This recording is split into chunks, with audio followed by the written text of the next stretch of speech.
മക്കളുടെ പ്രാർത്ഥന ദൈവം കേൾക്കും വേണുവേട്ട, ഒരു സംശയം വേണ്ട.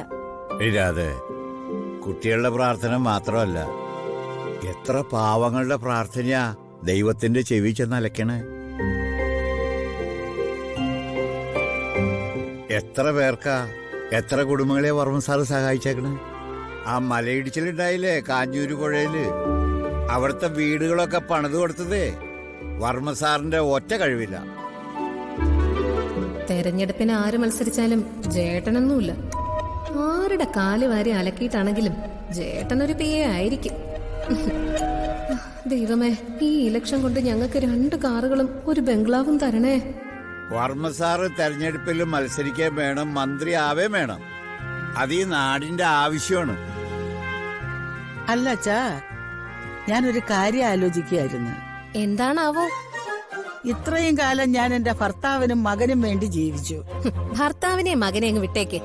നിങ്ങൾക്ക് വേണ്ടി ജീവിച്ചു, അതാ അതിന്റെ ശരി. ആയിക്കോട്ടെ, ഞാൻ എനിക്ക് വേണ്ടി ജീവിച്ചു.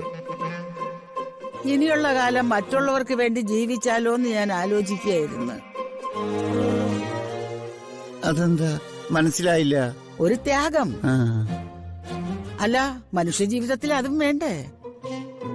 അതാ ഞാൻ ചോദിച്ചത്, എനിക്ക് മനസ്സിലായില്ല. അത് മറ്റൊന്നുമല്ല, ഒരു പൊതുജന സേവനം.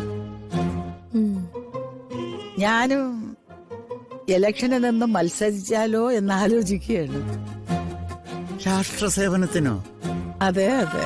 ഇവര് കാശുണ്ടാക്കാനുള്ള പുതിയ വഴികൾ ആലോചിക്കോ? ഇവര് തെരഞ്ഞെടുപ്പിന് നിന്നാ എതിർ സ്ഥാനാർത്ഥി നാണം കെട്ട് പത്രിക പിൻവലിക്കും. ഞാനൊരിക്കൽ പഞ്ചായത്ത് ഇലക്ഷന് മത്സരിച്ചതാ. ഓ, ഏത് മുന്നണിയില്? മുന്നണി ഏതാണെന്നൊന്നും ഞാൻ ഓർക്കുന്നില്ല. എന്റെ ചിഹ്നം ഒലക്കെയായിരുന്നു. ചൂല് പോരായിരുന്നോ?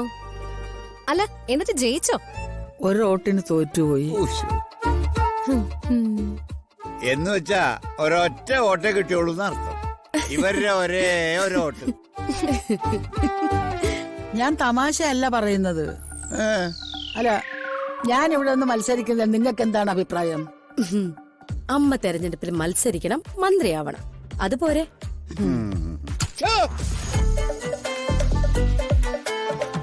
പട്ടാപ്പകലും കൊതുക് ശല്യം.